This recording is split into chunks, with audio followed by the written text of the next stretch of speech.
It's good to treat other people the way you would like to be treated yourself. It's like a golden rule, and there's a reason for it. And that reason is that we're connected in some strange way that we don't totally understand. And unless you are good to other people around you, unless you're kind and friendly and warm and loving, you're not going to enjoy this life. You're just not. You're going to be problems everywhere you go. You're going to have problems everywhere you go. You got to figure out a way to enjoy this life. It's not because of Jesus. It's not because of Moses. It's not because of anybody that may or may not have ever existed. It's because that's how you fit in better in the world. That's how you stay positive. And it doesn't have to be some that was written 5,000 years ago on animal skins. That doesn't have to be the golden rule because it's old. That's dumb. We need to figure out, like, now, today, what is, the best way to live your life? What is the, there's got to be ways you can be putting forward the most positive energy. I mean, we know objectively what's causing pollution. We know objectively what's causing birth defects, and we're taking in too much chemicals and not enough vitamins. We know objectively all this stuff. We know how to organize our world, and yet we don't do it. We know how to organize our health, and yet very few people do it. We know all these things. The right path to, like, being like a happy, healthy person is to do all the shit that we already know you're supposed to do. Take care of your body, take care of your health, take care of your mind, your stress, meditate, be kind to people. We all know that. I mean, you ask anybody, they know how to get by and to be the most evolved version of you that you can be. Start working out your body and get a better sense of, like, how this machine feels when it's moving, it's flowing better, there's less tension in it, your mind feels like relaxed, and you enjoy every single moment of the day better. Step 1, everybody knows that step, right?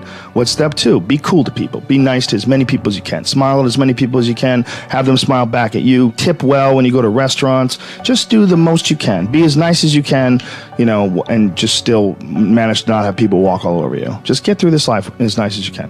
What else? Do what you want to do with your life, right? Don't go be doing something you don't enjoy. Don't do something don't get locked into, a car that you can't afford and doing something crazy because you need the money. Don't do that. Do what you want to do. Do what the is it that you really want to do? Because if someone else is doing it, you can do it.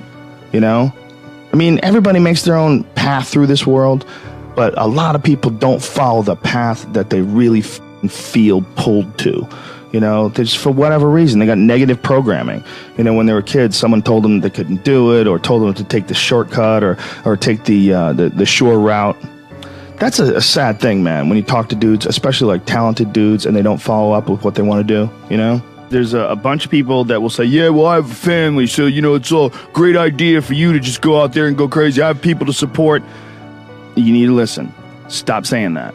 Stop saying any of those things. Every single person who has ever done anything worthwhile or exceptional or difficult or extraordinary, anyone, whether it's great artists or authors or mathematicians or whatever it is, everyone encounters difficulties. There is no easy road. It does not exist. It is impossible. Everyone has issues. If you have time to pursue a hobby, if you have time to do anything in your life, you can better yourself. And here's one way you never better yourself. When you come up with excuses for why other people are successful and you're not. That is dangerous. When you give yourself an escape. Yeah, well, that's easy for you to say. You do this, you do. And trust me, everybody has a hard road. We all go through hard times. We all go through depression. We all go through doubt and then moments in your life where it's really difficult and you're trying to figure out what your path is going to be. It's hard as shit.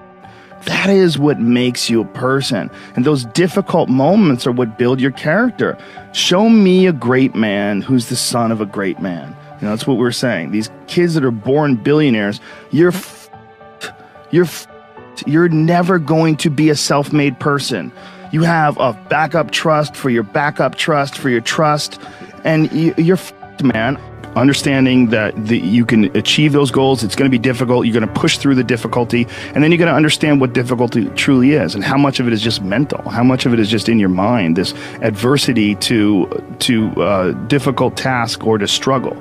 And a lot of people have that. They're scared. They're scared of complications. They're scared of failure. Failure is a big one that people are afraid of. But failure is one of the most important things you could ever have as far as like the motivation to do things differently. be the hero in your own movie. Pretend that if your life was a movie and your life started now, what would the hero do? What would the person that you respect do? What would the person that you admire, person that inspires you, what would they do? Well, do that and if you do that, you slowly build momentum. You like, today I did what I wanted to do. Today I started a class in yoga. I did this. I did all these things that I was saying I wasn't going to do. And now I feel momentum. And momentum is a very important point in people's lives. That's why some folks don't like to take days off, because they feel like they're losing momentum and they sort of have to restart the wheel up again after a vacation. There's sometimes you just got to get up and get shit done. There's sometimes where you have to pull yourself up and you have to push forward even if you want to stay in bed. And if you don't do that, you just keep calling on your daddy and your daddy keeps rescuing you, you never develop those tools. You never develop that ability to recognize what you're doing wrong with your life. When you're alone with your thoughts, you get an idea of what your thoughts actually are. If you live your life just acting constantly on the momentum of other people's expectations, of you wanting to be liked by these other people, you can run into a trap and you set up a life that you didn't really want. You're trapped in this situation where you have a mortgage, you've got credit card bills, you got student loans you have to pay, you have a bunch of shit going on that you have to continue to feed. And all that, and especially if you have a family and you have to feed them, oh my goodness. Then you're fully locked in. You can't take any chances whatsoever. And oftentimes people make the mistake of getting stuck. And it is just a tactical mistake, just like it would be a mistake if you got stuck on a video game. Just like it would be a mistake if you followed a map incorrectly and you get stuck in the woods. Your life is certainly some sort of a journey. It's certainly some sort of a journey. And we have to all be aware that when we're making journeys, we're not going to always make the right steps. And sometimes you have to back up and try again. And if you're in a position where you can't back up and try again, you've trapped yourself. And the system will set out honeypots for people to get trapped in. The system will set out the ideas of retirement, the ideas of the golden years, providing you benefits, providing you a healthy work environment. Why? Well, because they want people to work for them. They don't want people to realize their own dreams and escape. And that's a pain in the ass. So you got to hire more people and train them. And they want to set it up so that you stick around. Stick around in some sort of an unsatisfying world. It's up to you to see that video game problem, to see that issue as it comes up on the map. And no, I think this is a right turn. To see all the problems that could potentially lay in front of you and calculate your future. And then also look around at all the people that didn't do it and look at the misery that they're in and learn that you don't want to be like them. And then look at the people that have kind of taken chances and navigated their way. What did they do differently than you? What objectivity do they have that maybe you lack? What insight into their own mistakes are they willing to delve into that you're not, that you step back and you go, I just don't want to look at myself that closely. But the person who's able to look at themselves the closest is going to get the more rational results.